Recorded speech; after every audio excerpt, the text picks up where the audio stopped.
오늘 말씀은 고린도후서 1장 1에서 11절, 히브리서 12장 1에서 13절을 통해서 믿음으로 고난을 견디어내자, 믿음으로 고난을 견디어내자, 이런 말씀으로 우리 성도님들과 은혜를 받고자 합니다. 우리가 현재 당하고 있는 우리 대한민국과 온 세계가 겪고 있는 이 코로나의 고난, 이 고난에 관해서 제가 지난 2주를 통해서 말씀을 올렸습니다. 제가 우리 성도님들에게 전했던 2주의 말씀의 요약은, 첫째, 성경에 나타난 모든 전염병은 인간의 죄로부터 온 것이다. 그리고 이것은 하나님의 재앙이며 우리는 하나님 앞에 엎드려서 회개하고 하나님께 간구할 때 우리 주님의 긍휼이 찾아올 것을 말씀드렸습니다. 그리고 두 번째, 지난주에 말씀드렸던 것은 우리가 이 코로나를 통해서 사회가 단절되고 고독해지고 무섭고 두려움이 온 백성들에게 만연되어서 코로나보다도 더 고독과 두려움, 이것들이 우리에게 문제가 되고 있다고 하는 말씀을 드렸습니다. 그런데 우리 주님이 이와 같은 때에 방관하고 계실 것인가? 아니라고 하는 사실입니다. 주님이 우리가 당하고 있는 이 고난을 지켜보고 계시고 구원의 손길을 내밀기 위해서 바라보고 계신다는 사실입니다. 그렇기 때문에 우리가 베드로처럼 예수님을 바라보지 못하고 바람과 파도를 바라보다가 빠져서 죽어갈 때 주여 나를 구원하소서 하는 이러한 구원의 외침, 나를 살려달라고 하는 외침이 있을 때 주님은 큰 파도와 강한 바람 같은 코로나를 멈추게 하실 것이라고 저는 지난주 우리 성도들에게 말씀을 올렸습니다. 이제 우리가 중요한 것은 이러한 때 주님과 함께하여 두려움과 무서움을 물리치는 것입니다. 아멘. 이것이 지난주의 말씀이었습니다. 이제 오늘 증거하고자 하는 말씀은 하나님께서 우리 이 나라 이 백성과 온 세계가 코로나 때문에 정말 힘들고 어렵게 살아가고 있는데, 이러한 깊은 시련, 많은 환난, 이것을 왜 주셨는가? 고난 속에 빠뜨리기 위해서 이것을 주셨을 것인가? 아니라고 하는 사실입니다. 저는 오늘 고린도후서 1장과 히브리서 12장을 통해서 하나님이 이 심한 고통의 코로나 이후에 주실 하나님의 위로, 하나님의 은총, 하나님의 사랑이 어떻게 나타나서 이 백성들을 구원해내시려고 할 것인가 하는, 오늘은 위로에 관한 말씀을 초점을 맞추어서 전하려고 합니다. 사도 바울과 디모데는 고린도와 아가야 교회 성도들에게 성삼위 하나님의 은혜와 평강을 먼저 빌었습니다. 이 땅에 가장 필요한 것이 주님의 은혜와 평강입니다. 나는 주의 은총과 평강이 우리 온 백성들과 특별히 오늘 예배를 드리고 방송을 통해서 청취하고 시청하는 모든 이 땅의 백성들에게 주의 은총과 주님의 평강이 넘쳐나기를 주님의 이름으로 축원합니다. 사도 바울은 말씀을 합니다. 찬송하리로다. 어떤 하나님께 찬송할 것인가? 주 예수 그리스도의 하나님께 찬양한다고 말씀을 합니다. 주, my Lord, 나의 주님을 의미합니다. 예수, 우리를 죄로부터 구원하실 그 주님의 이름입니다. 그리스도, 하나님께 기름 부음을 받았던 예수 그리스도의 그 하나님을 찬양을 하자는 것입니다. 또 두 번째는 자비의 하나님께 찬양을 올리자는 것입니다. 우리 하나님은 우리에게 자비, 사랑을 베푸시기를 원하십니다. 그 주님께, 그 하나님께 찬양을 하자. 또 우리 하나님은 고난을 주시기 위한 하나님이 아니라 위로를 주시는 하나님이십니다. 그래서 위로의 하나님께 찬양을 하자고 말씀을 합니다. 왜 주님이 우리에게 환난을 주십니까? 왜 하나님께서 우리에게 위로를 주십니까? 그 결과는 위로입니다. 우리에게 많은 환난, 고난을 주신 것도 위로를 주시기 위하며 우리에게 큰 위로를 베푸신 것도 위로를 받게 하시기 위함이니라. 아멘. 다시 말씀을 드려서 최후의 위로를 주시기 위함이라고 하는 사실입니다.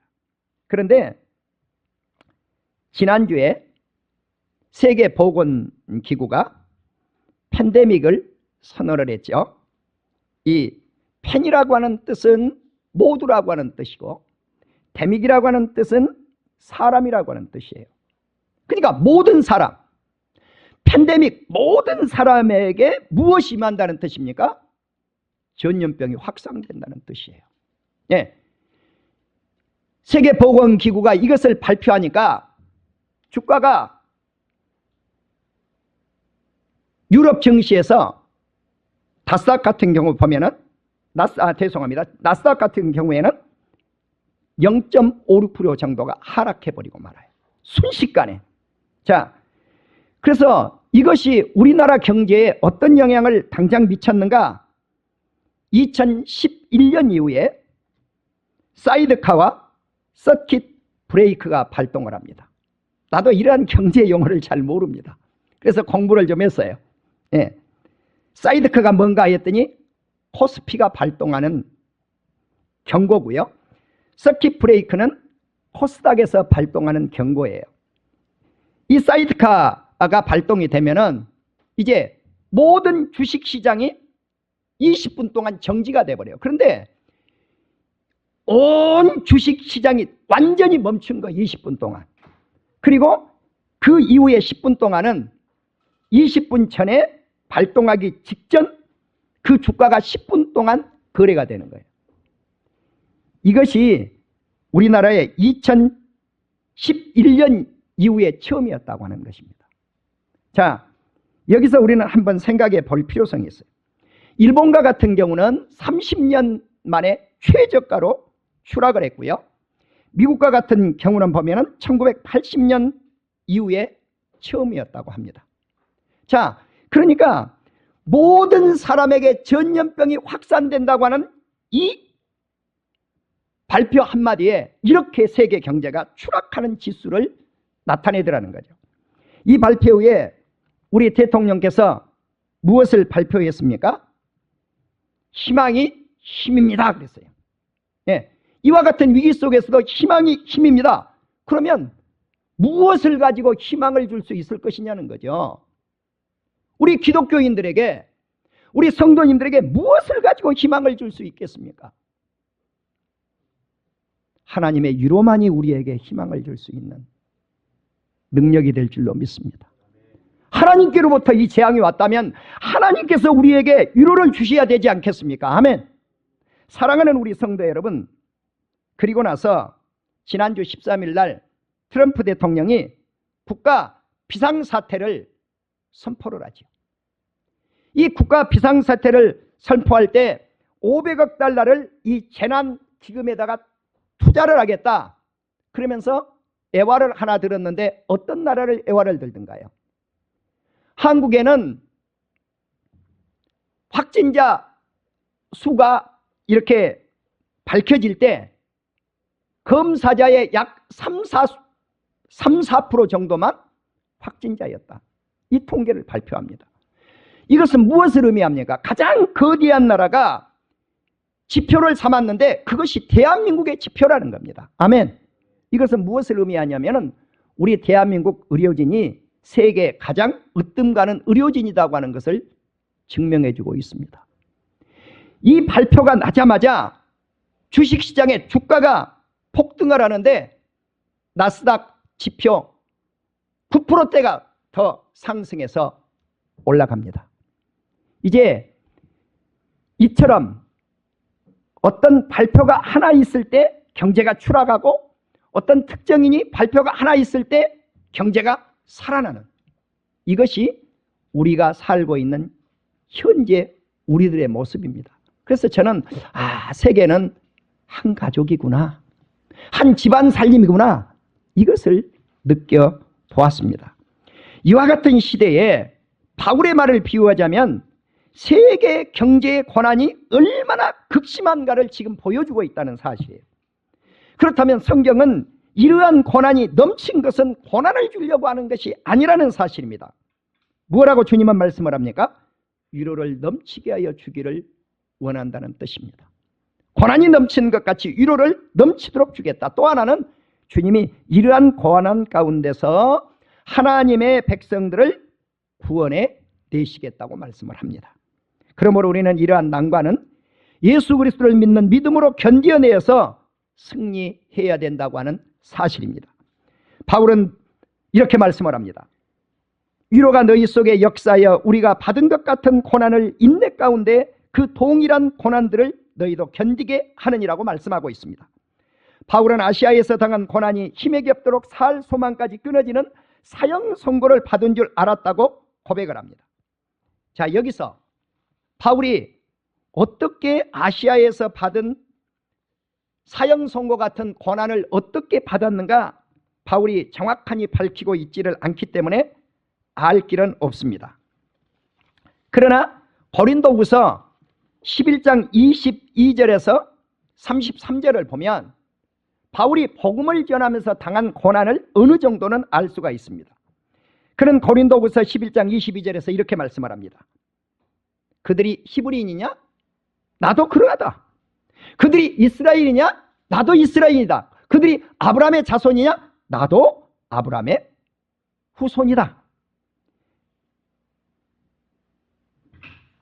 그들이 그리스도의 일꾼인가?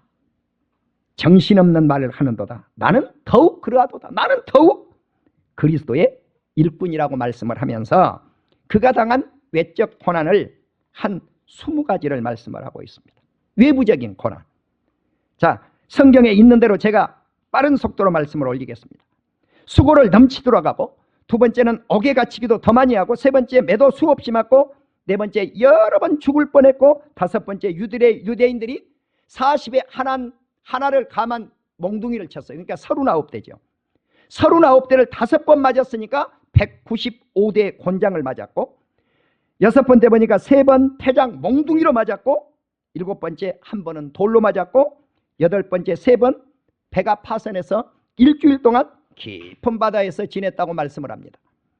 아홉 번째는 여러 번 여행하면서 강에 위험을 당했고, 열 번째는 강도의 위험을 당했고, 11번째는 동족 히브리인들의 이스라엘 백성들에게 위험을 당했고, 12번째는 이방인들의 위험을 당했고, 13번째는 시내 도시의 위험을 당했고, 14번째는 광야의 위험을 당했고, 15번째는 아까 파선을 당해서 바다에 일주일 동안 보냈다고 그랬는데 다시 한번 언급을 합니다. 바다 가운데서 위험을 당했다. 그러니까 망망대해 한가운데서 위험을 당했으니까 얼마나 두렵고 고독하고 외로웠겠습니까? 16번째는 거짓 형제들의 위험을 당했고, 17번째는 수고하고 애쓰고 여러 번 자지 못하고. 우리가요 잠을 못 자는 것, 이거 보통 고난이 아니에요. 19번째 줄이고 목마르고 여러 번 굶고 먹지 못한 배고픔의 고난. 마지막 20번째는 춥고 헐벗었노라.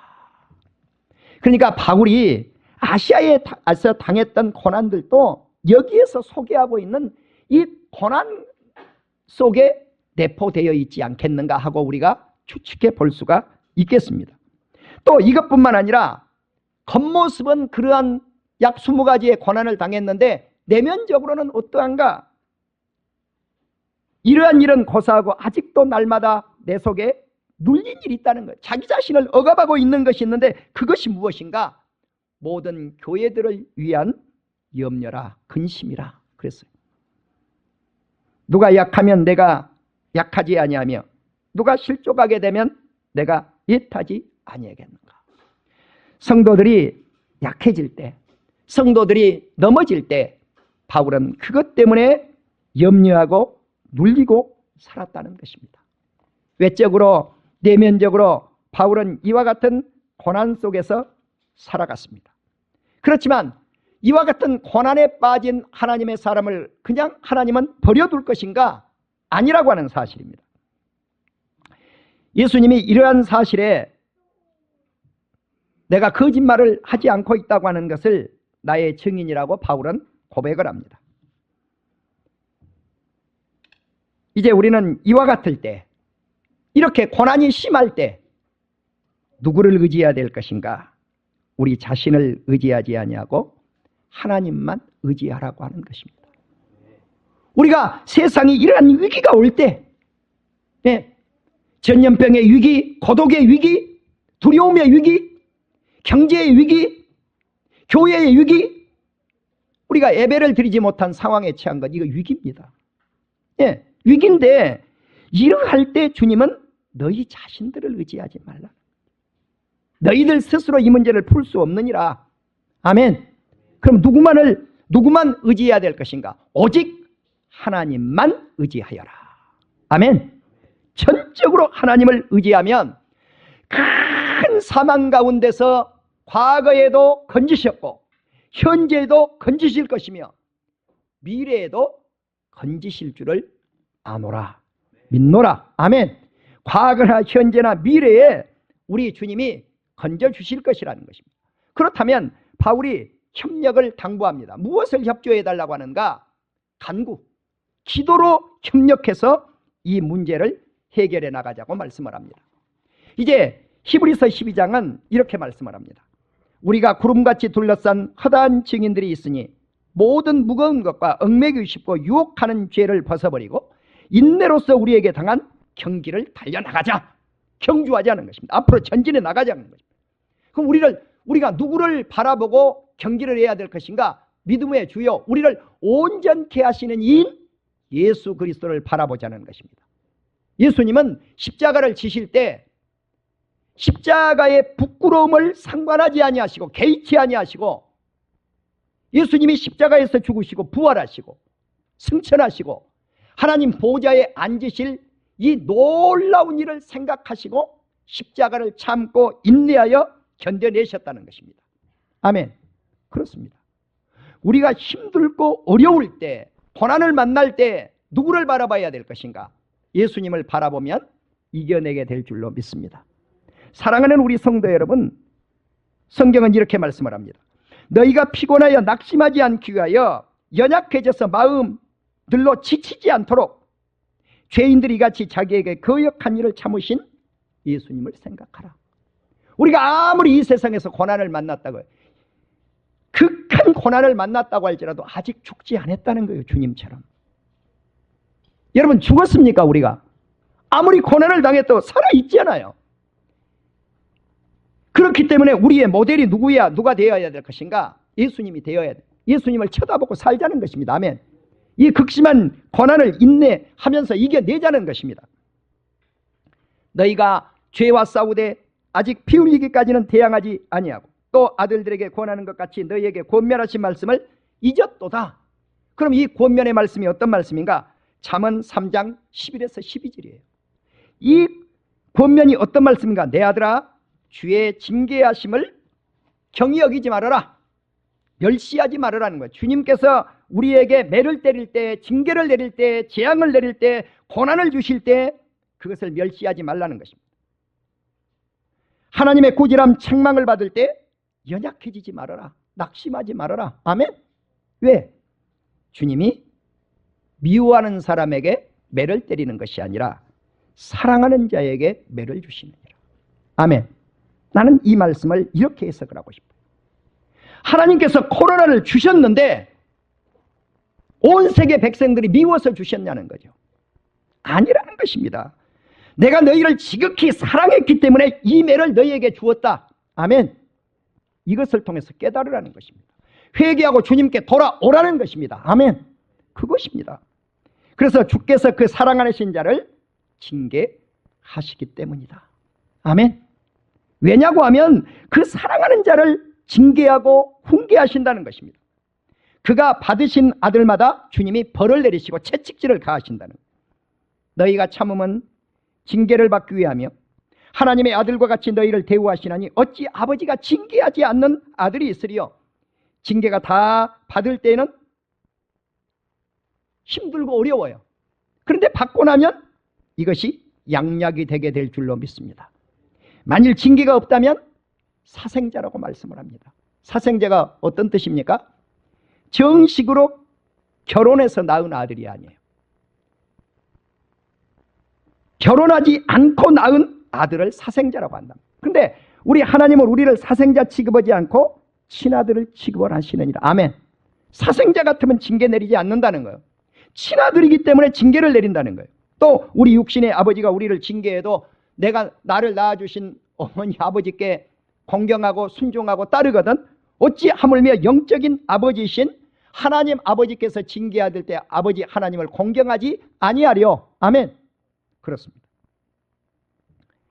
하나님은 우리에게 징계를 내리셔서 우리에게 유익을 주기 위해서 징계를 내린다고 하는 사실입니다. 무릇 징계가 당시에는 즐거워 보이지 않지만 슬퍼 보이지만 징계를 받고 난 이후에는 의와 평강의 열매를 더하시리라. 아멘. 의와 평강의 열매를 더하여 주십니다. 자, 그러므로 피곤한 손과 연약한 무릎을 일으켜 세우고 너희 발을 위하여 곧은 길을 만들어 저는 다리로 하여금 어그러지지 않고 고침을 받게 하라. 나는 이 말씀에서 희망을 찾아보았습니다. 마지막에 우리의 피곤한 손, 연약한 무릎, 어그러지는 발, 넘어질 수밖에 없는 우리 다리, 이것을 어그러지지 않도록 고침을 받게 한다. 영어 성경을 보면 힐드라고 하는 단어를 썼어요. 힐링한다고. 힐링, 치유하셔요. 아멘. 나는 이번 코로나 사태를 통해서 온 세계가 발칵 뒤집히고 있지만 우리 하나님을 전적으로 의지하면 하나님께서 우리에게 위로를 더하시고 구원해 주시고 평강을 더해 주시고 은혜를 더하여 주시고 마지막에는 저는 다리를 온전히 고쳐주신 것 같이 이 코로나의 질병으로부터 모든 하나님의 백성들, 이 나라 백성들을 완벽하게 100% 치료하실 줄로 믿습니다. 그러므로 3주에 걸쳐서 제가 하나님의 뜻, 하나님께서 어떻게 이 문제를 풀어가실 것인가 하는 것을 성경적으로 한번 해석하고 풀어보았습니다. 이것이 전적으로 주님께로부터 왔다면 우리는 회개하고 엎드려 다시 한번 주님 앞에 간구하면 문제가 해결될 줄로 믿습니다. 또 지금 우리가 일고 있는 이 고난을 바라보지 아니하고 전적으로 주님을 바라보며 주님, 이 깊은 고난, 넘치는 환난, 이것을 주신 것 이상으로 우리에게 넘치는 위로와 사랑과 축복과 평강과 은혜와 완벽하게 100% 고쳐주시는 치유의 역사가 있게 되어서 전인 치료를 주실 줄로 믿습니다.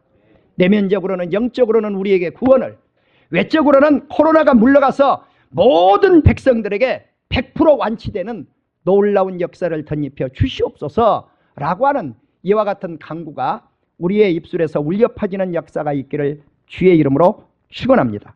그래서 우리가 믿음으로 이 고난을 견뎌 이겨서 승리하는 우리 온 백성들과 우리 성도님들이 되시기를 주님의 이름으로 축원합니다.